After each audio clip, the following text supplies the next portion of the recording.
Hi ಎಲ್ಲರಿಗೂ ನಮಸ್ಕಾರ. Sai healthy ಕಿಚನ್ಗೆ ಸ್ವಾಗತ. ನಾನು ಒಂದು ಹೆಲ್ದಿ ಆ್ಯಂಡ್ ಟೇಸ್ಟಿ ನುಗ್ಗೆ ಸೊಪ್ಪಿನ ಉಸ್ಲಿ ಮಾಡ್ತಾಯಿದ್ದೀನಿ. ಈ ಉಸ್ಲಿ ನಿಮಗೆ ಇಷ್ಟ ಆದಲ್ಲಿ ಲೈಕ್ ಮಾಡಿ, ಶೇರ್ ಮಾಡಿ, ಕಮೆಂಟ್ ಮಾಡಿ, ನಮ್ಮ ಚಾನಲ್ಗೆ ಸಬ್ಸ್ಕ್ರೈಬ್ ಆಗಿ. ಸುಮಾರು ಒಂದು 100 ಗ್ರಾಮಷ್ಟು ಕಡಲೆಕಾಳನ್ನ 6 ಅವರ್ ನೆನೆಸ್ಕೊಂಡಿದೆ. ಅದನ್ನು ಕುಕ್ಕರ್ಗೆ ಹಾಕಿ ಸ್ವಲ್ಪ ನೀರು ಆ್ಯಡ್ ಮಾಡ್ಕೊಳ್ಬೇಕು. ಅದನ್ನು ಲಿಡ್ನ ಕ್ಲೋಸ್ ಮಾಡಿ ಸುಮಾರು ಒಂದು 3 ವಿಸಲ್ ಅಷ್ಟು ಹಾಕಿಸ್ಕೊಳ್ಬೇಕು.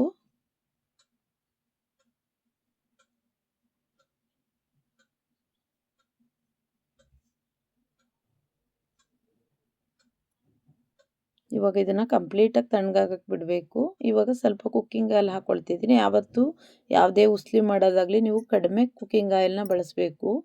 ಮತ್ತು ಎಣ್ಣೆ ಬಿಸಿ ಆದಮೇಲೆ ಈರುಳ್ಳಿನ ಹಾಕ್ಕೊಂಡು ಒಂದು ಹಸಿ ವಾಸನೆ ಹೋಗೋವರೆಗೂ ಚೆನ್ನಾಗಿ ಫ್ರೈ ಮಾಡ್ಕೊಳ್ಬೇಕು. ಖಾರಕ್ಕೆ ತಕ್ಕಷ್ಟು ಗ್ರೀನ್ ಚಿಲ್ಲಿನ ಆ್ಯಡ್ ಮಾಡ್ಕೊಳ್ತಾ ಇದ್ದೀನಿ.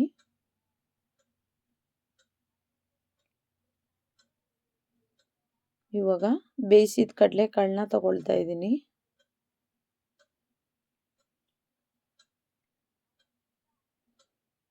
ಚೆನ್ನಾಗಿ ಫ್ರೈ ಮಾಡ್ಕೊಳ್ಬೇಕು ಕಾಳುಗಳನ್ನ.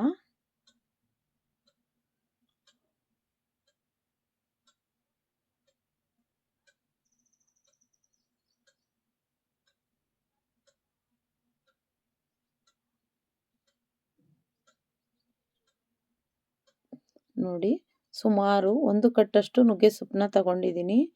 ಫಸ್ಟು ನುಗ್ಗೆ ಸೊಪ್ಪನ್ನ ತೊಳೆದು ಆಮೇಲೆ ಸಣ್ಣದಾಗಿ ಕಟ್ ಮಾಡಿ ಆ್ಯಡ್ ಮಾಡ್ಕೊಳ್ತಾ ಇದ್ದೀನಿ. ನುಗ್ಗೆ ಸೊಪ್ಪು ಹೆಚ್ಚು ಪೋಷಕಾಂಶವನ್ನು ಹೊಂದಿರೋದ್ರಿಂದ ವಾರದಲ್ಲಿ 2 ದಿನ ಬಳಸೋದ್ರಿಂದ ನಮಗೆ ಸುಮಾರು ಒಂದು 70% ಕಾಯಿಲೆಗಳು ಬರ್ದಂಗೆ ತಡೆಗಟ್ಟುತ್ತದೆ.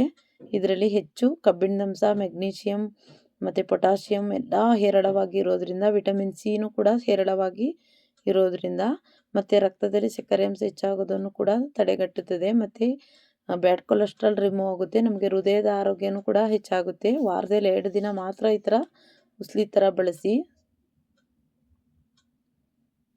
ನುಗ್ಗೆ ಸೊಪ್ಪಿಗೆ ಯಾವುದೇ ಕೆಮಿಕಲ್ ಆಗಲಿ ಏನೂ ಆ್ಯಡ್ ಮಾಡಿರಲ್ಲ, ನಮಗೆ ನ್ಯಾಚುರಲ್ ಆಗಿ ಸಿಗುತ್ತೆ. ನೋಡಿ, ಸ್ವಲ್ಪ ಸೊಪ್ಪೆಲ್ಲ ಸಾಫ್ಟ್ ಆದಮೇಲೆ 1 ಕಟ್ಟಷ್ಟು ಕೊತ್ತಂಬರಿ ಸೊಪ್ಪು, ಸ್ವಲ್ಪ 1 ಬೌಲಷ್ಟು ಹಸಿ ಕಾಯಿ ತುರಿನ ಆ್ಯಡ್ ಮಾಡ್ಕೊಳ್ತಾ ಇದ್ದೀನಿ.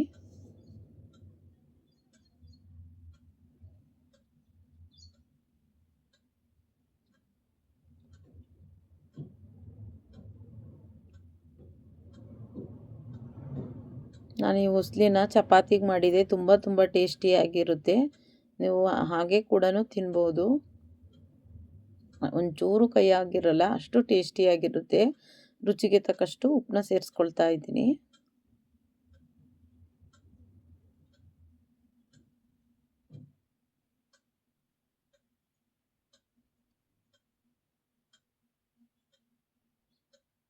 ನುಗ್ಗೆ ಸೊಪ್ಪು ತಿಂದನೇ ಇರೋರು ಕೂಡ ಈ ಥರ ಕಡಲೆಕಾಳಲ್ಲಿ ಮಾಡಿಕೊಟ್ರೆ ತಿಂತಾರೆ. ತುಂಬ ಟೇಸ್ಟಿಯಾಗಿರುತ್ತೆ ಈ ಪಲ್ಯ. ಒಂದ್ಸರಿ ಟ್ರೈ ಮಾಡಿ ನೀವು. ವಾರದಲ್ಲಿ 2 ದಿನ ಮಾಡಿಕೊಡ್ತೀರಾ ತಪ್ಪದನೆಯ. ನೋಡಿ, ಇವಾಗ ಕಂಪ್ಲೀಟಾಗಿ ಸ್ಟವ್ ಆಫ್ ಮಾಡಿ ಆದಮೇಲೆ ಅರ್ಧ ಒಳಷ್ಟು ನಿಂಬೆ ರಸನ ಆ್ಯಡ್ ಮಾಡ್ಕೊಳ್ತಾ ಇದ್ದೀನಿ. ಈ ಥರ ನಿಂಬೆಹಣ್ಣು ರಸ ಆ್ಯಡ್ ಮಾಡೋದ್ರಿಂದ ಇದರ ರುಚಿ ಮತ್ತಷ್ಟು ಹೆಚ್ಚುತ್ತೆ.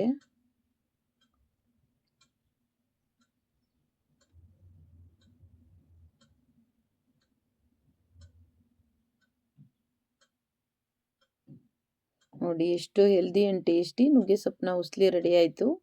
ಮತ್ತೊಂದು ಹೆಲ್ದಿಯಾದ ರೆಸಿಪಿಯೊಂದಿಗೆ ಬರ್ತೀನಿ. ಎಲ್ಲರಿಗೂ ಧನ್ಯವಾದಗಳು.